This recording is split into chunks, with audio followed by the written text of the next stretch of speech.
बोललो तरी त्याचं एक प्रमाण तुमच्याकडे असायला पाहिजे की तुम्ही जसं वागता तसं तुमच्या नेत्याचं काम आहे. आता मी रस्त्यावर कुठेतरी उभं राहून कुणाला तरी त्रास देत असेल तर ते माझ्या नेत्याच्या विरोधात जात असते.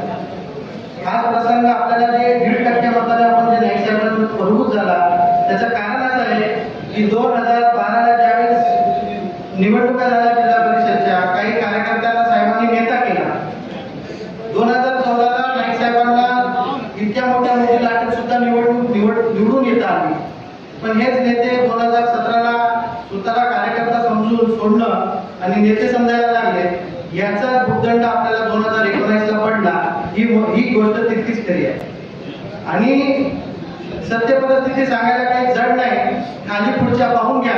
तुमच्या आमच्या उद्या निवडणुका आहेत आणि अशा खाली पुढच्यांच्या आधारावर जर आपण निवडणुका लढणार असो तर ऑलरेडी आपण 2-3 हजार मतांनी तो पाठीमागे आहोत. निश्चित बोलायची बात आणि बोलायची कडी जर करायची असेल तर मग आपण कोणत्या तरी मित्रपक्षाला सोबत घेऊन निवडणूक लढवायला काही हरकत नाही. पण जर आपल्याला जोमानं इथं काम करायचं असेल, ताकदीने इथं काम करायचं असेल आणि इथं काहीतरी निकाल निवडून आणायचा असेल तर मला वाटतं कोण कोणत्या ठिकाणातून आलेलं आहे, कोण कोणत्या जातीचा आहे यापेक्षा महत्वाचं आपल्या राष्ट्रवादी काँग्रेस पक्षाचा तो उमेदवार आहे, नाईक साहेब आपले उमेदवार आहे. या मानसिकतेला जर तुम्ही या निवडणुकीला पुढे जाणार असाल तर तुमच्यावर गुलाल पडल्याशिवाय राहणार नाही. मुळात आज विचार करण्यासारखा विषय, आनंदाला आपल्या सोबत आले, किती मोठं मन आहे बाबा. आज आई साहेबांचं मन हलकं झालंय. का हलकं झालंय? आनंदाला इथं आल्याबरोबर ज्यावेळेस त्यांच्या भाषणात सांगतात की मला कोणत्याही तिकिटाची अपेक्षा नाही, मी पक्षाचा कार्यकर्ता म्हणून जो काही तुम्ही मला काम देतात त्या कामाला मी पूर्णपणे पार पाडण्याचा प्रयत्न करेन. या गोष्टीतच त्यांचं मन किती मोठं हे समजून घ्या. नवीन आणि जुने हा वाद नेहमीच कोणत्याही पक्षात राहणार आहे. त्या वादाला कोणत्याही कारण न देता उद्या जर सर्वेमध्ये त्यांचं नाव पुढे आलं तर जुन्यांनी सुद्धा नवीला संधी द्यायची आहे. मोठं मन आपण सुद्धा ठेवायचं आहे. मी लहान असून तुम्हाला हा विषय याच्यासाठी सांगतोय, निवडणुका 8 ते 10 दिवसाच्या असतात, पण पुढचे 4 वर्ष आपल्याला इतर विरोधी पक्षाच्या नेत्यांना, कार्यकर्त्यांना प्रत्येक चौघात जर उत्तर द्यायचं असेल तर या 8 ते 10 दिवसामध्ये तुम्हाला मेहनत घेऊन तुमच्या अंगावर गुलाल काढल्याशिवाय याच्यात काही मजा राहणार नाही. आज आपले विरोधी पक्षाचे नेते आमदार केराम साहेब हे प्रशासनावर प्रगत करून आहेत.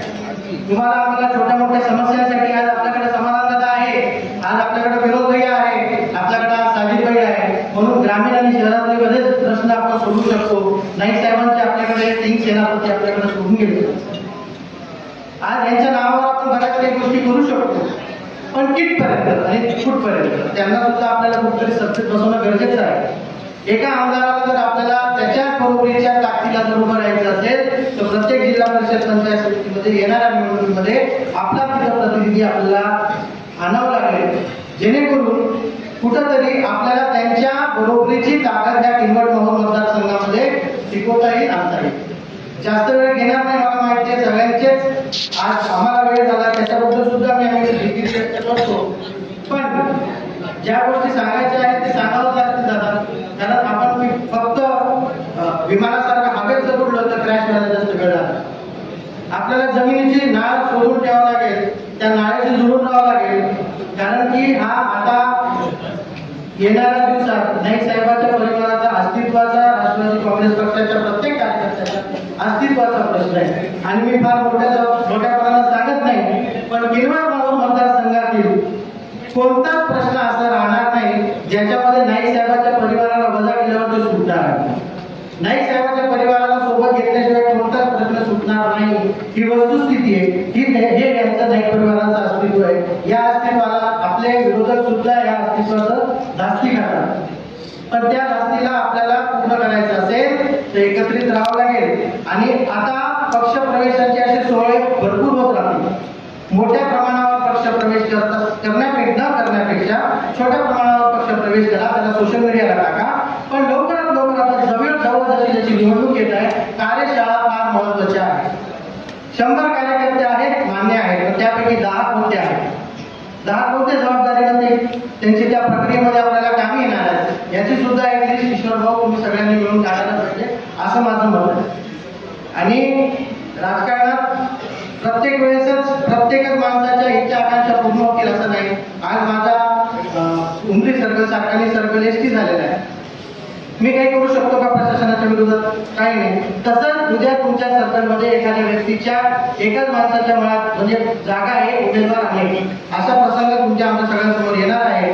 तरी इतर उमेदवारांनी त्या उमेदवाराच्या पाठीशी राहावं अशी विनंती करतो. आणि तुमच्या प्रसंगाला कोणत्याही अडीअडचणीला नाईक परिवारातर्फे मी ॲडव्होकेट राहुल भैया, आमचे नेते युवा नेते कपिल भैया नाईक, आमचे मोठे बंधू समाधान भैया जाधव, आमचे मोठे बंधू प्रदीप नाईक साहेबांचे मानस पुत्र फिरोजभाई गोसावी, आमचे नेते अनिल भैया, प्रकाश दादा, हे आम्ही सगळे तुमच्यासाठी नेहमीच आहोत. आणि आणखी एक विषय आहे, शहराच्या निवडणुका लागणार आहेत. तरी तुमच्या सगळ्या ग्रामीण भागातल्या सर्व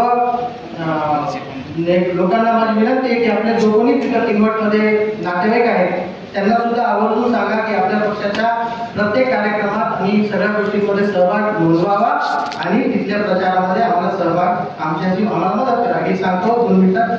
धन्यवाद. जय हिंद, जय महाराष्ट्र.